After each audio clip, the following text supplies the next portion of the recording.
بسم الله الرحمن الرحيم. الحمد لله والصلاة والسلام على رسول الله وعلى آله وأصحابه أجمعين والتابعين لهم بإحسان إلى يوم الدين. أما بعد، tukiwa tupo ukingoni mwa daura yetu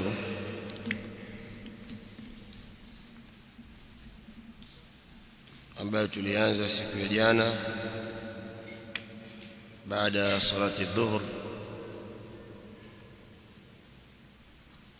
na leo biidhnillah tutakamilisha qabla adh-dhuhur insha Allah.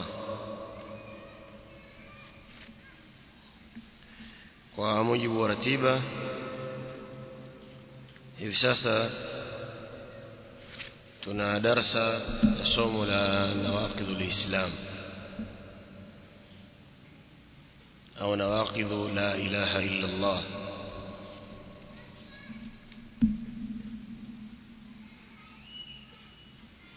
Vitenguzi au vichanguzi vya shahadatu la ilaha illa Allah. Ni kuwa mtu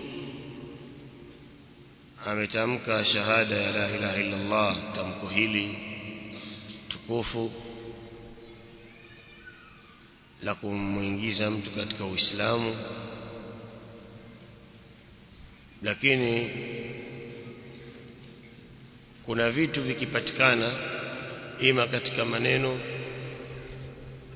au vitendo vinaweza vikasababisha kuivunja hii la ilaha illa Allah na kumtoa mtu katika dini yake. Kwa hiyo somo hili na maudhui hii itakuwa inaelezea ni vitu gani vikifanyika vinaweza vikaivunja la ilaha illa Allah, vikamtoa mtu katika dini yake akawa si Muislamu tena. Kwa sababu Uislamu si kwa makabila la mtu au ni ukoo wa mtu. Huwezi kuhama kabila lako, lakini dini ya Uislamu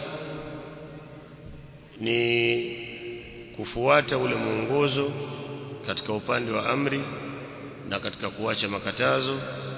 Ukikhalifu vitu kama mambo kama hayo, basi inawezekana ukatoka katika dini na kuhesabika kwamba wewe si Muislamu tena.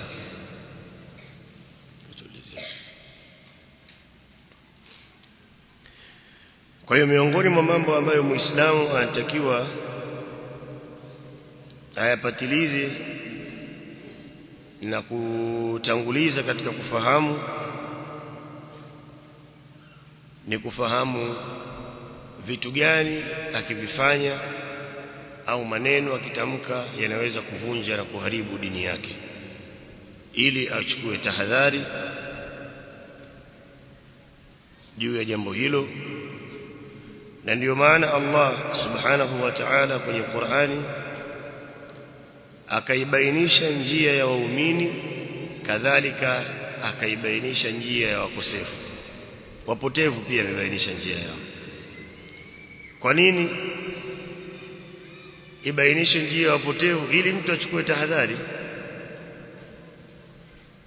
asije akafanya. Utaona utaratibu wa Qur'ani uko hivyo, aya zake namna zilivyo. Kadhalika ametaja mwisho wa watu wema na akataja mwisho wa watu waovu. Utakuwaje mwisho wao na wataporudi mbele ya Mola wao subhanahu wa ta'ala siku ya kiyama?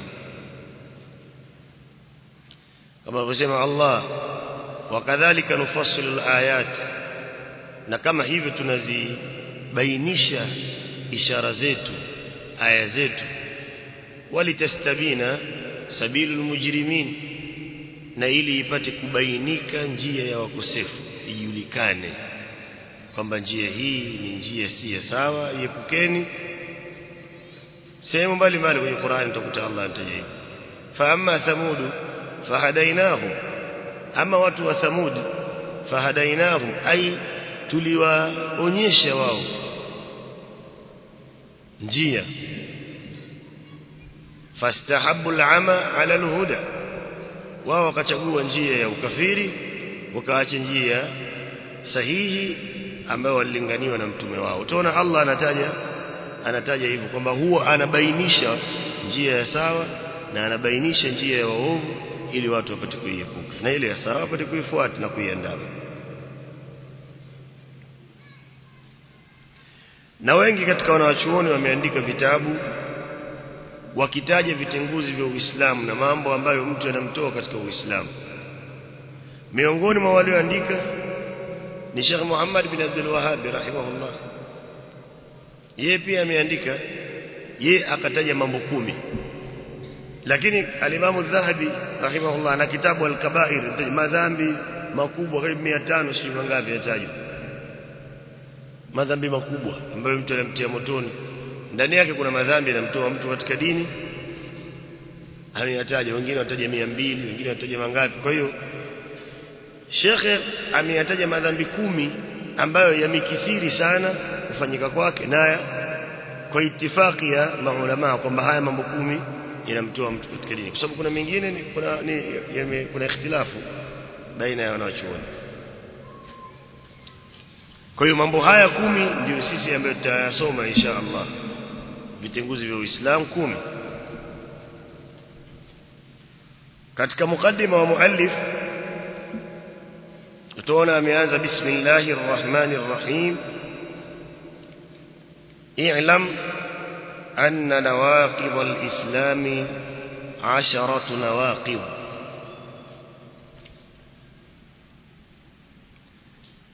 Kwanza ameanza kwa bismillahir rahmanir rahim, kwa jina la Allah mwingi wa rehema mwenye kurehemu. Na takdiri ya hapa itakuwa ninaanza kusoma, maana yake inategemea kama una kwenye kula ninaanza kula, kama kuvaa naanza kuvaa, kwa sababu jar na majrur imetaalaki na fiili ambayo ni mahdhuf. Itakuwa kama mtu alikuwa asema ninaanza kusoma kwa jina la Allah mwingi wa rehema mwenye kurehemu, sababu ilikuwa fiili imetangulia. Lakini inacheleweshwa fiili, unasema kwa jina la Allah mwingi wa rehema mwenye kurehemu ninaanza kusoma, unaiweka mwisho kwa sababu ya kutabaraka na jina la Allah litangulie mwanzo. Kwa hiyo kwa hapa tutasema kwa jina la Allah mwingi wa rehema mwenye kurehemu ninaanza kusoma, sababu sisi tunasoma kitabu. Kwa nini wanawachuoni wakiandika vitabu wakitunga wanaanza kuanza kwa bismillahir rahmanir rahim? Wanawachuoni wasema kwanza ni iqtidaan bi kitabillah, kufuatishia kitabu cha Allah, sababu Qur'ani ukifungua tunaanza kukutana bismillahir rahmanir rahim, surah al-Fatiha ndio ya kwanza. Kwa hiyo wanafuatishia kitabu cha Allah kimeanza hivyo. Wabil anbiya war rusul alayhimus salam, na manabii mtu walikuwa wakiandika barua wanaanza bismillahir rahmanir rahim. Achilia mtume sallallahu alayhi wasallam hata kusoma kwenye Qur'an barua aliyopelekewa yule mfalme wa Saba katika surati an-Naml akasema vipi? Innahu min Sulaiman, barua yenyewe kutoka kwa nani? Kwa Sulaiman. Wa innahu bismillahir rahmanir rahim. Tajib. Kwa hiyo wanawachuoni wanapoandika vitabu wanaanza kwa bismillahir rahmanir rahim, kwanza kuifuatishia Qur'ani imeanza hivyo ukifungua mwanzo kabisa. Lakini hata ujumbe wakiotuma manabii kuwapelekea watu kwenye kuwalingania walikuwa wanaanza na bismillahir rahmanir rahim. Sababu ya pili, wanaanza kwa bismillahir rahmanir rahim tabarukan bismillah ta'ala, kama tulivyosema utakuta kitendo kilichokadiriwa kinawekwa mwisho. Kwa jina la Allah mwingi wa rehema mwenye kurehemu ninaanza kula, lakini ilikuwa ninaanza kula kwa jina la Allah mwingi wa rehema mwenye kurehemu, lakini unaanza kwa jina la Allah kunaweka mwanzo kutafuta baraka kwa kile unachotaka kukifanya, alafu kile unachotaka kukifanya wakitaja mwishoni. Kwa hiyo unatafuta baraka kwa jina la nani? La Allah. Sababu ya tatu iqtidaan bi ulamai as-salaf, kadhalika maulama waliotangulia walikuwa pia wanapoandika wanafanya nini? Wanaanza kwa basmala, bismillahir rahmanir rahim. Umeandika sababu hizo tatu? Naam. Mmedhibiti sababu tatu hizo. Na kwa hiyo mtu kitu chake kiwe na baraka aanze hivyo. Lakini sababu ya pili, kwa nini tunasoma sisi vitu hivi? Pamoja nimetangulia kutoa maelezo, lakini jawabu hata natajannabaha, tupate kujiepusha tu, ndio jambo kubwa. Wala nakaa fiha, ili tusije tukafanya nini, tukatumbukia. Utakuta masahaba wapo waliokuwa wanamuuliza Mtume sallallahu alaihi wasallam, kama Hudhaifa ibn al-Yaman, kana an-nasu yasaluna Rasulullah sallallahu alaihi wasallam anil khairi, watu wakimuuliza Mtume sallallahu alaihi wasallam kuhusu mambo ya khairi, wa kuntu as'aluhu an sharri makhafata an yudrikani, mimi nilikuwa namuuliza shari, mambo ya shari. Je, ikiwa hivi, je ukifa hivi, je hali ikiwa hivi, yani mfano kama, je baadaye mambo yakibadilika, anamuuliza hivyo kwa sababu anachelea isije ikafanya nini, ikamkumba ile shari na yeye akatumbukia katika shari. Kwa hiyo sisi tunasoma haya kwa ajili tupate kutahadhari. Kadhalika swali lingine, hilo swali la pili, kwa nini tunajifunza, tunasoma vitenguzi vya Uislamu? Lakini swali lingine, je, Mtume sallallahu alaihi wasallam amevitaja mambo haya 10 kuwa yanatengua Uislamu, na dalili ni ipi? Sababu baadhi ya watu husema kwamba hakuna dalili kwamba kuna mambo 10 yanatengua Uislamu. Dalili iko wapi? Jawabu, naam, Mtume sallallahu alaihi wasallam amefundisha mambo hayo, ameyataja hayo, zote zina waqidh 10, na kila naqidh ina dalili, kila kitenguzi kina dalili, ima kwenye Qur'ani au katika Sunna.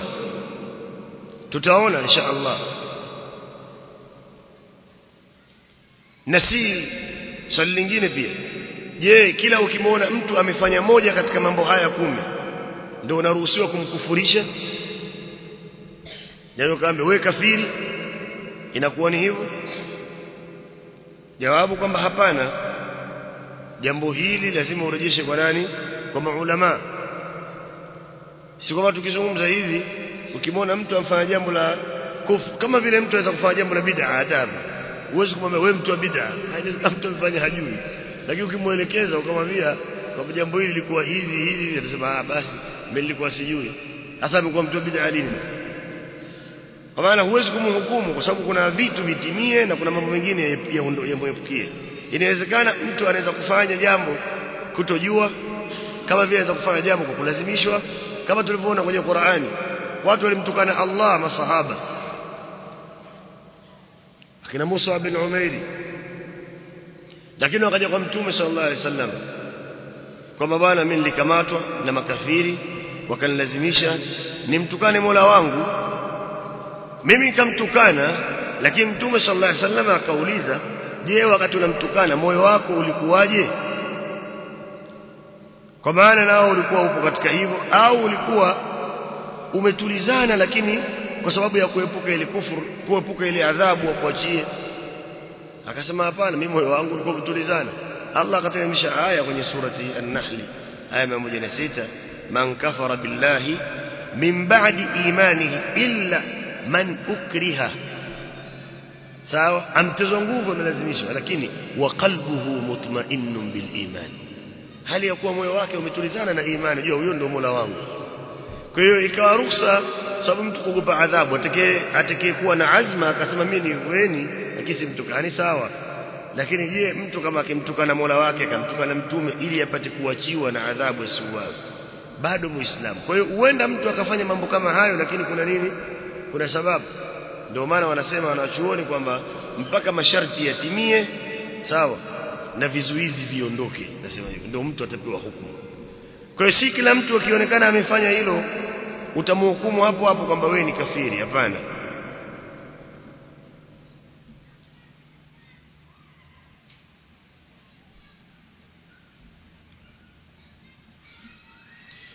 Kwa sababu sisi hatuna kauli kwamba kullu man waqa'a fil kufri waqa'a al-kufru alayhi, kila aliyefanya jambo la ukafiri basi jina la ukafiri limemhusu yeye.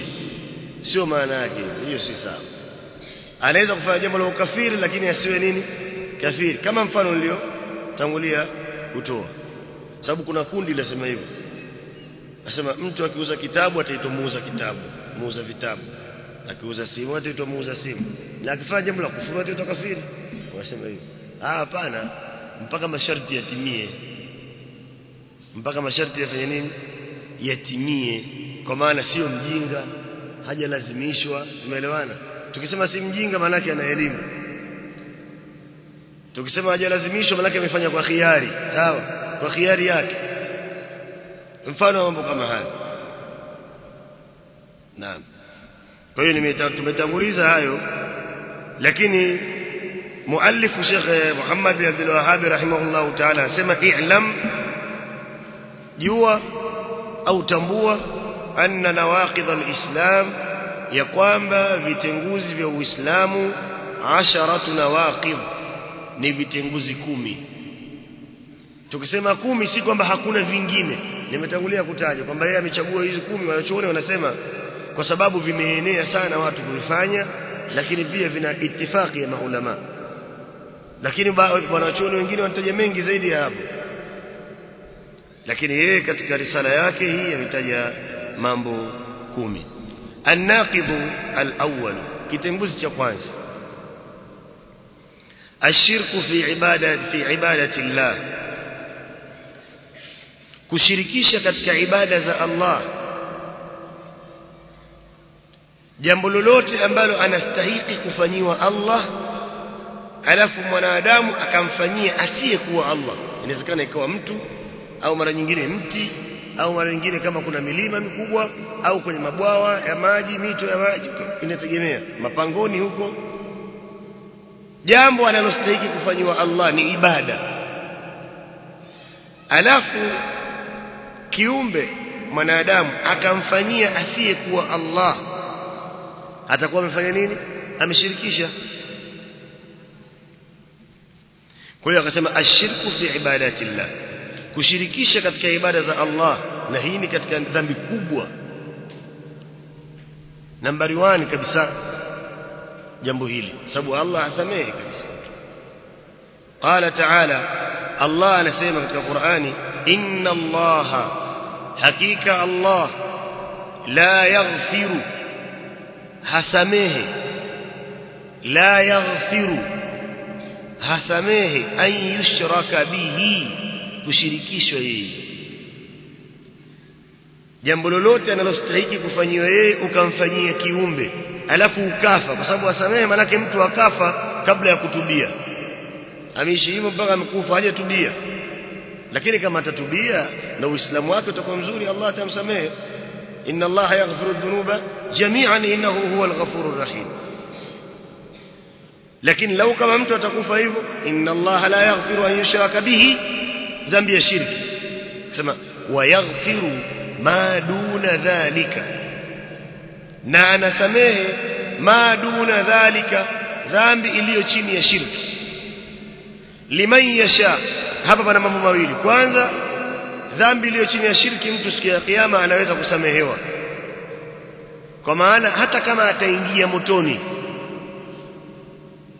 huenda Allah akamwadhibu, lakini kwa kuwa hajafanya shirki kabisa, ana dhambi nyingine ameifanya. Maana mtu anaweza kufa mwizi, anaweza kufa mzinifu, na baadhi ya madhambi Allah atukinge, lakini hajafanya shirki.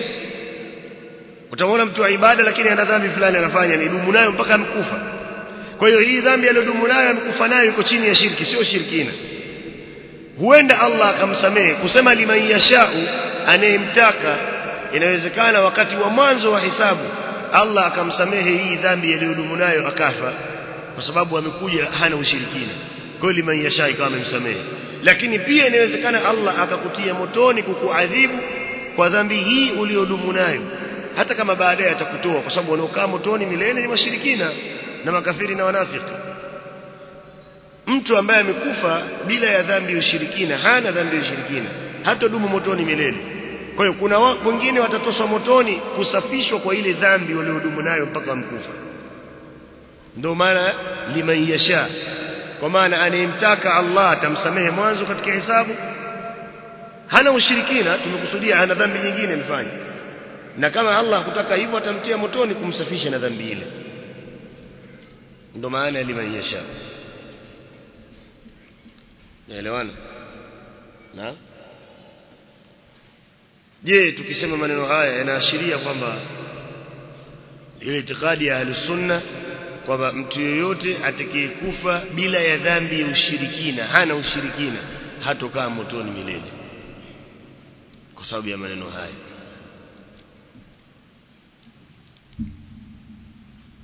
Kwa hiyo Allah liman yasha, manake anaweza kumsamehe mwanzo wa hesabu au anaweza kutoa motoni akachomwa kwa sababu ya dhambi ile kubwa aliyokufa nayo. Naudhu billahi min adhabi wa alimi iqabi.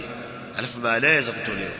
Na imethibiti hadithi ya watu waliokaa motoni muda mrefu sana, alafu wakatolewa, wamegeuka, wamekuwa kama makaa, na wanatoka wanatambaa, hawawezi kutembea sababu ya moto na ulivyo watafuna ule moto, mpaka watajulikana, wataambiwa nendeni peponi. Watakuwa wanawajua watu wa peponi kwamba hawa ni watu wamekaa motoni muda mrefu, watakuwa wanaitwa jahannamiyun, mpaka watamwambia Allah kule peponi kama tochekwa, tutajulikana tumekaa motoni muda mrefu kadha na hivi, alafu watatiwa katika mto, wataoshwa, watakuwa kama watu wengine wa kawaida, lakini moto umewatafuna mpaka wametoka wako hivyo. Hii ni alama kwamba wapo watu watatolewa motoni. Kwa nini? Kwa sababu hawajafa na dhambi ya ushirikina. Waqala, na Allah subhanahu wa ta'ala anasema, innahu hakika yake dhamiru shani, yani hakika mambo yalivyo, man yushrik billah, mwenye kumshirikisha Allah, faqad harrama Allah, hakika Allah amemuharamishia, harrama Allahu alayhi, hakika Allah amemuharamishia aljannata, pepo.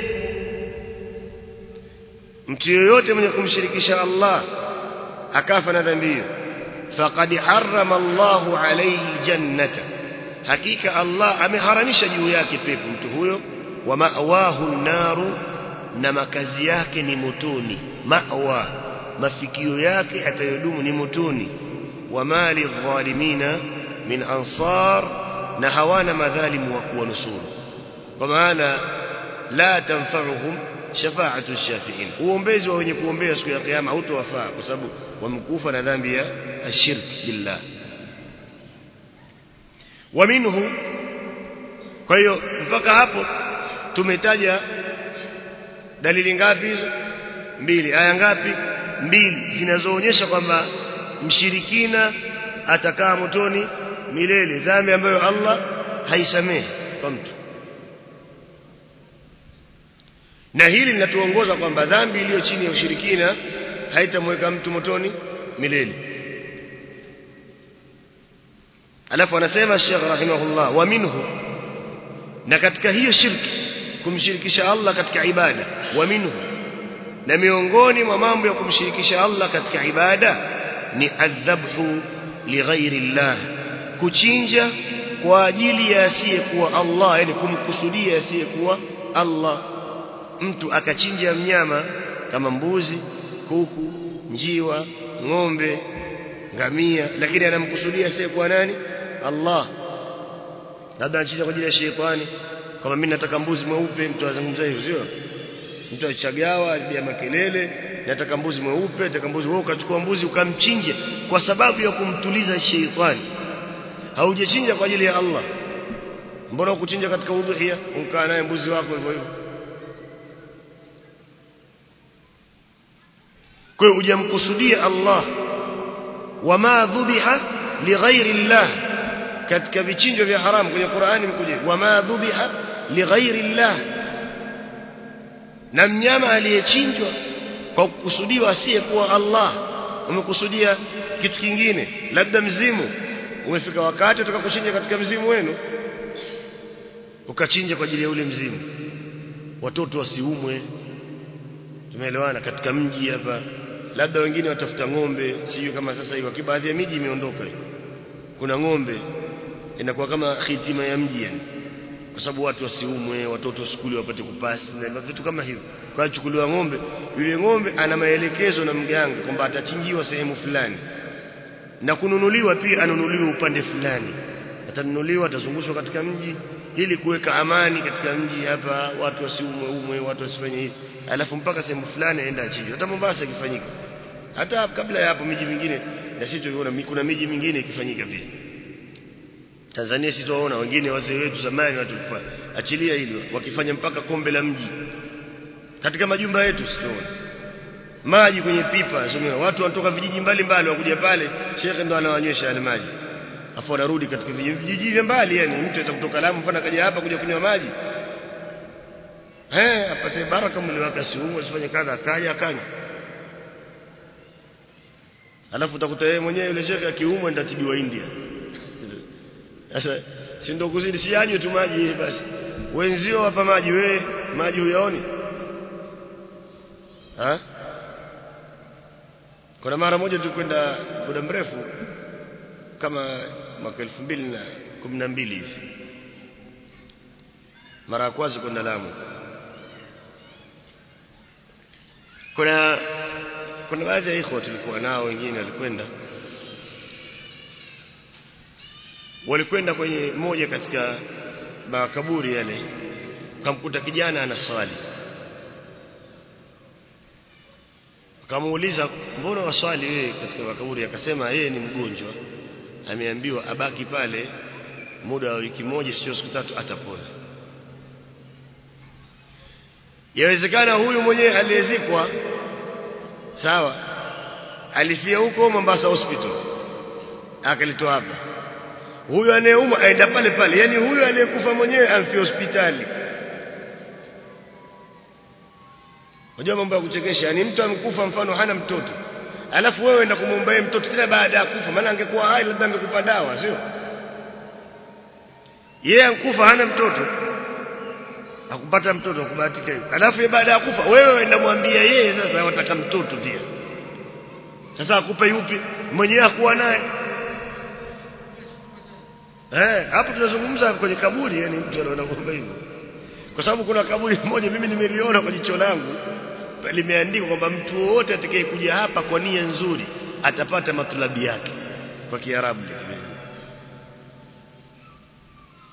zaidi ya mara moja, lakini nalijua hata sasa, najua kwamba liko wapi, liko vipi.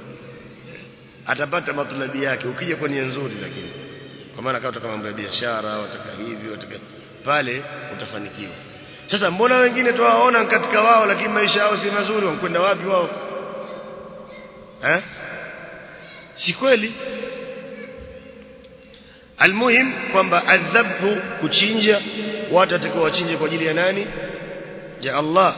Kama yadhbahu liljinni, kama mfano wa mtu anemchinjia jini, au lilqabri, au kwa ajili ya kaburi, kwamba ameweka nadhiri kwamba mimi nimekuja hapa, nikipata mtoto wa kiume nitakuja kuchinja mbuzi. Kwa hiyo akikweli akipata mtoto wa kiume aenda pale anachinjia kaburi lile ambalo alienda kama si hivyo mbona anachinja pale? Na Waislamu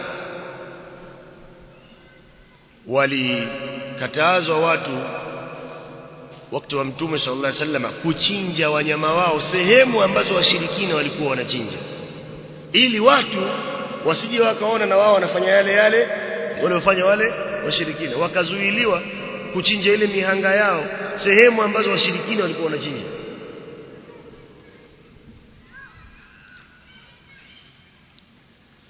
Kwa hiyo kitenguzi cha kwanza ni kushirikisha katika ibada ya nani? Ya Allah. Na miongoni mwa shirki katika ibada za Allah ni kuchinja. Swali linakuja, kwani kuchinja ni ibada? Ni ibada si ibada? Dalili ni ipi kwamba kuchinja ni ibada? Naam. Fasalli lirabbika, swali kwa ajili ya nani? Mola wako. Wanhar li rabbika, na chinja kwa ajili ya nani? Ya Mola wako. Wengine wanasema swali maana yake swala ya Eid, na chinja kwa sababu kichinjo cha udhiya. Wapo tafsiri hizo. Inna salati wa nusuki wa mahyaya wa nusuki, na kuchinja kwangu. Hii si dua ya kufungulia sala. Lillahi rabbil alamin. lillahi, kwa ajili yake yeye Allah, na mkhusisha Allah mambo haya, yeye ndo anayemiliki na ninamfanyia yeye Allah. Haya, kwa hiyo tumetaja kwamba shirki ni aina mbili, kuna shirki kubwa na shirki ndogo. Na shirki kubwa ndo aliyokusudia kuandika hapa muallif wa kitabu hiki, anaelezea shirki kubwa ambayo mtu akifanya inamtoa katika nini, katika Uislamu. Kwa maana shirki kubwa ni kufanya jambo analostahili kufanyiwa Allah, limethibiti afanyiwe Allah katika haki zake, wewe ukamfanyia kiumbe, kama ile tulotangulia kutaja. Na pia kuna shirki ndogo, lenyewe inakuwa sio shirki, lakini ni njia ya kuendea kwenye shirki kubwa. Ndio hiyo njia ya kuendea kwenye shirki kubwa, ni shirki ndogo. Haya, kwa hiyo tumeona kwamba mtu mwenye kufanya shirki kubwa hasamehewi na dhambi. Shirki kubwa inamtoa mtu katika Uislamu, shirki ndogo haimtoi mtu katika Uislamu. Shirki kubwa inaporomosha matendo, amali zote zilizofanya mtu. Shirki ndogo haiko hivyo. Shirki kubwa inahalalisha damu, Muislamu anaweza kuuawa. Shirki ndogo haiko hivyo. Shirki kubwa inawajibisha mtu kukaa motoni milele. Shirki ndogo haiko hivyo, kama vile riya na vitu vingine.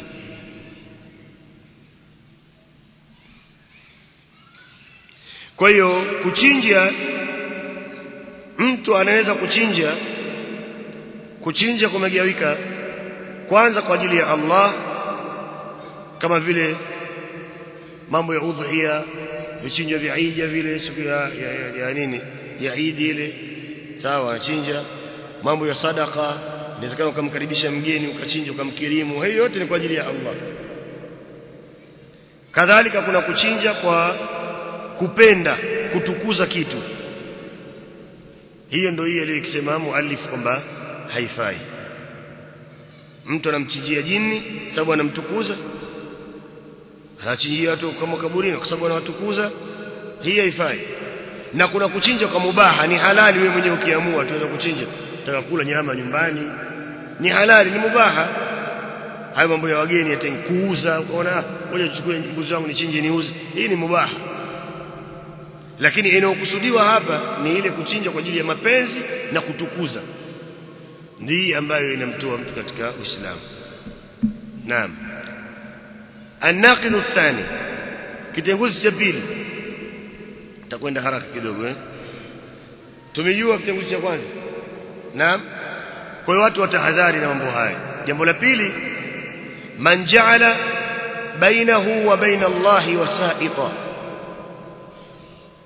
yule ambaye ja'ala, amejalia, bainahu, baina yake, wa baina Allahi, na baina ya Allah, wasa'ita, ukati na kati, yani ukatikati. Yeye huyu anataka amuombe Allah, lakini akajalia kitu kingine cha katikati, kiumbe kwanza apitie, alafu ndo afike nani? Allah. Napitia kwenda kwa Allah, natawassali tu, natawassa maana ninafanya njia, wasila ya kufika kwa nani? Kwa Allah.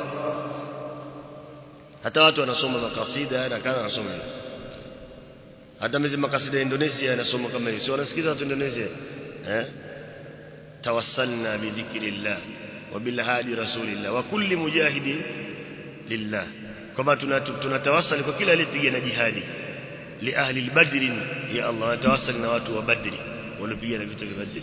Wanasoma na watu wanaweka siku za Eid, watu katika wajumbe wa Uislamu wanaweka makasidi kama haya ya Indonesia. Tayib. Kwa hiyo huyu wasaita aliyoweka ukatikati, yad'uuhum, wanawaomba wale wakati na kati, wayasaluhum ash-shafa'a, wanawaomba wao nini? Ash-shafa'a, uombezi, kwamba tuombee kwa Mola wetu. Wayatawakkalu alaihim, wanawatarajia wale, wanawategemea. Mtu yoyote mwenye kufanya hivi kafara, amekufuru ijma'an kwa makubaliano ya maulama kwamba wewe unapotaka kumuomba Mola wako unakwenda kumuomba kiumbe kwamba wewe ndio muombezi wetu siku ya kiyama, tuombee siku ya kiyama, wala hujui kwamba atapewa nafasi ya kuombea kwanza. Lakini tunakutegemea sisi, tumekuja tumekadha, maisha magumu, watoto kadha hivi na hivi, wengine sema tujapata watoto mwaka wa 4 huu, tumekuja hapa, mambo mbali mtu anaweza kusimulia pale.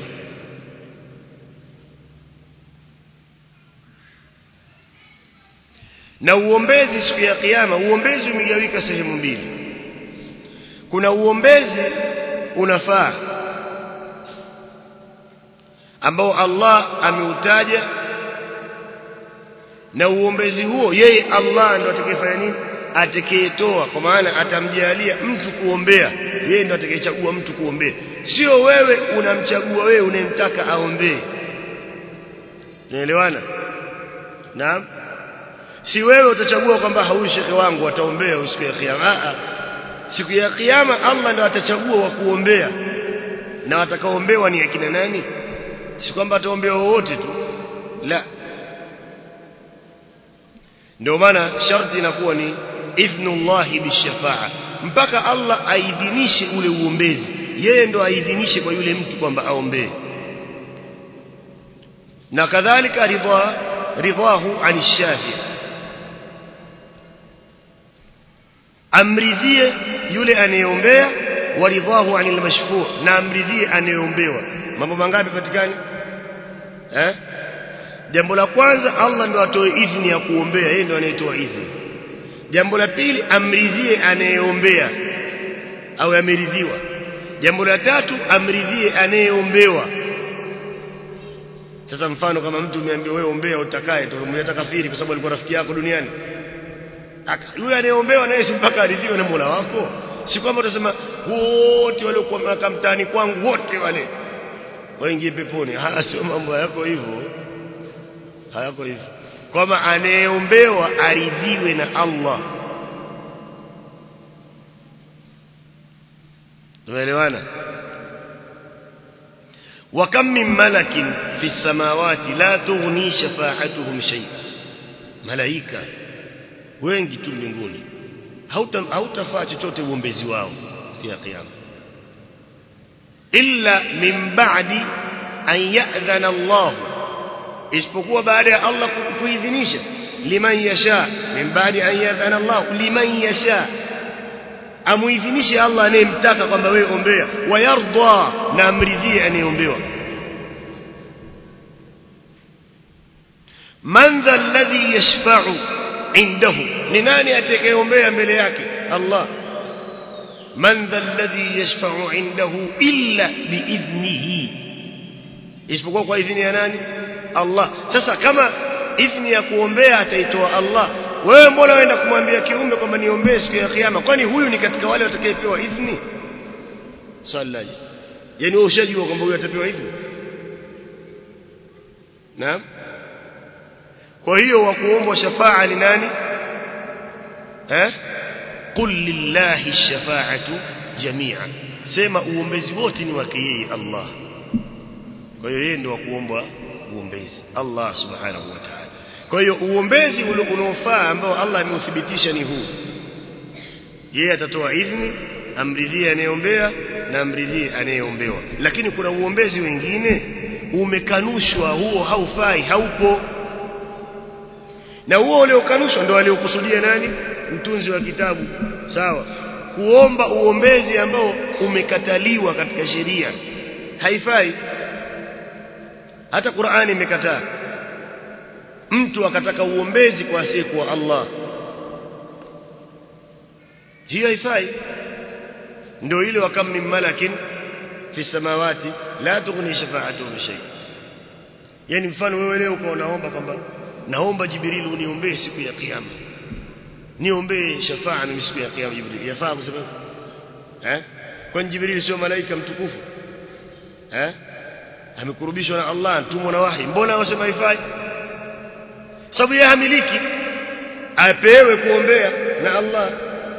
Haya, ikiwa malaika Jibril hilo hanalo, je, huyu mtu ulionaye huyu umeambiwa na nani kwamba atapewa idhini siku ya kiyama? Kwa hiyo utaona jambo hilo. Kwa hiyo uombezi wa kuombea uliokatazwa katika Qur'an na aliyokusudia Sheikh hapa kumuomba wasaita, umejalia kati na kati ambaye yeye unamuomba shafaa, watu enda kuomba shafaa kwake au wanategemea kwake kitu fulani, au watu wataka kusafiri watakwenda pale kwanza pale kuomba, sisi tuna safari unatuona bwana, sasa tuende turudi salama na kadha. Hakuna kitu kama hicho.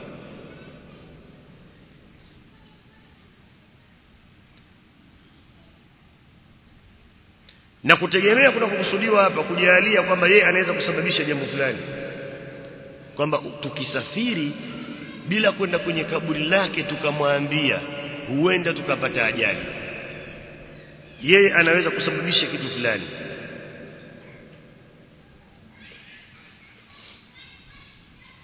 Haya,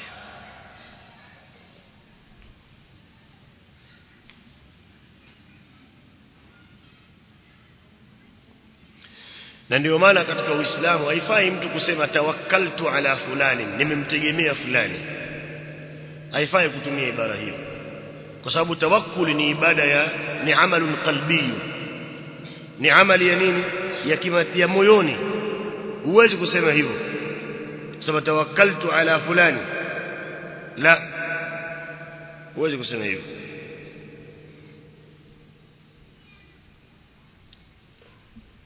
Lakini waweza kusema tawakkaltu ala Allah thumma, wasema pia kusema tawakkaltu ala Allah thumma fulani, pia huwezi kusema hivyo. Tawakkaltu ala Allah, tawakkaltu ala fulani, huwezi kusema maneno hayo. Wala yasifu an yaqul tawakkaltu ala Allah thumma fulani, pia huwezi kusema hivyo, kwa sababu tawakkul ni jambo la moyoni. Kwa hiyo hii thumma haiwezi kusaidia kama kule unakusema nini?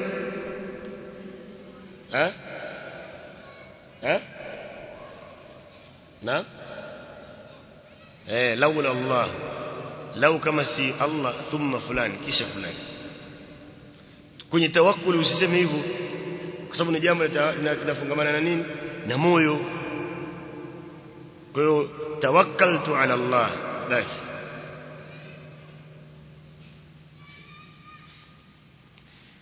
الناقض الثالث, kwa kitenguzi cha pili, haifai mtu kuweka baina yake na baina ya Allah kiumbe katikati, kwamba unapotaka kumfika Allah unapitia kwa huyu kiumbe. Umeelewana?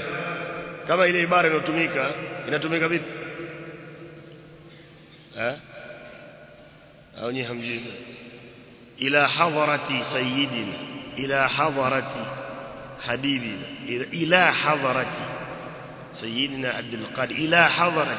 ولكن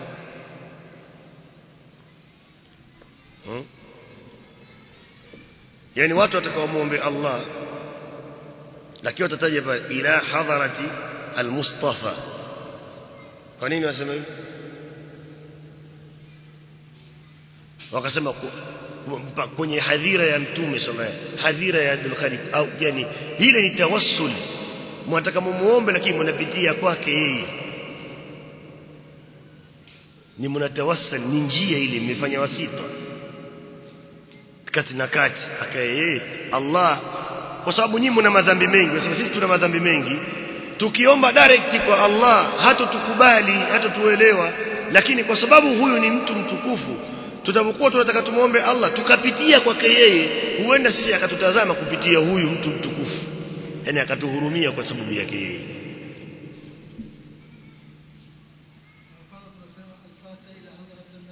Naam,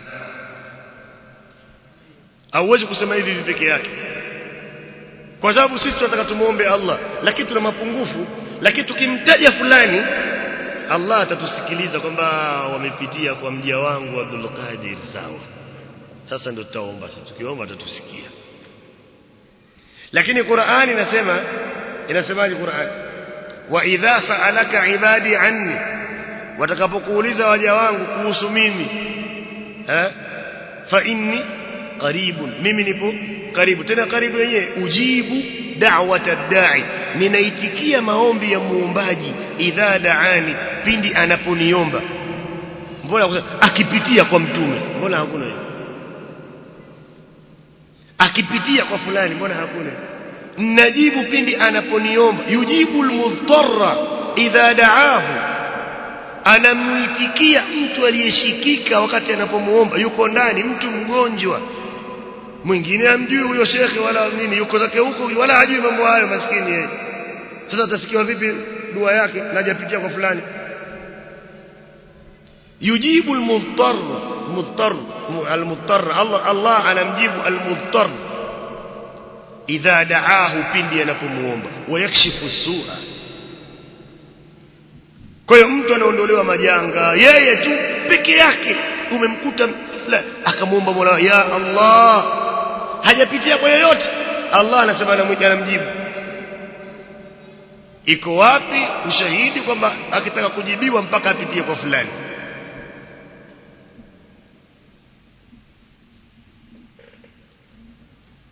Tayeb,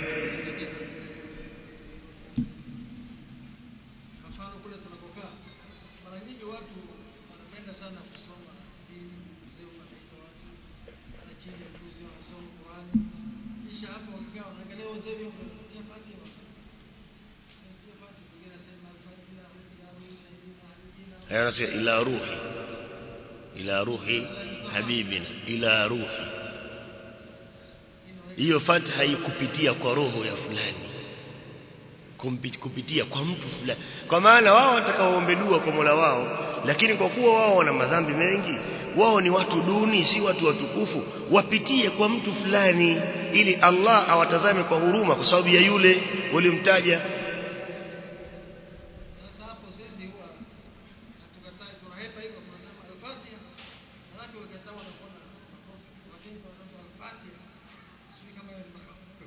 Intoka wapi Fatiha?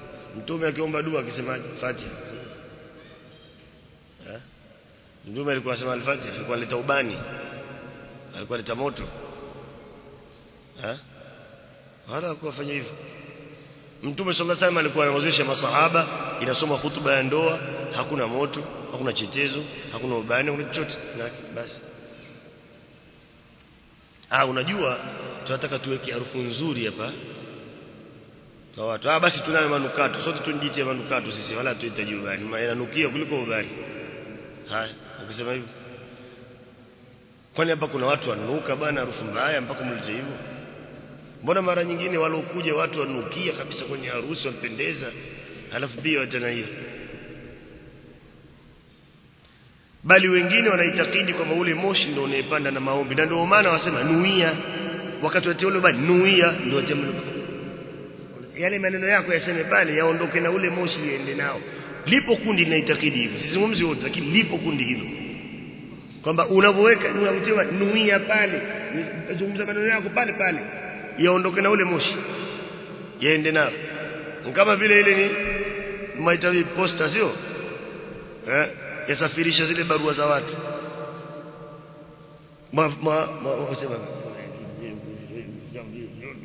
Usema maneno yako pale urongo na kweli, alafu ile moshi tondoka nayo.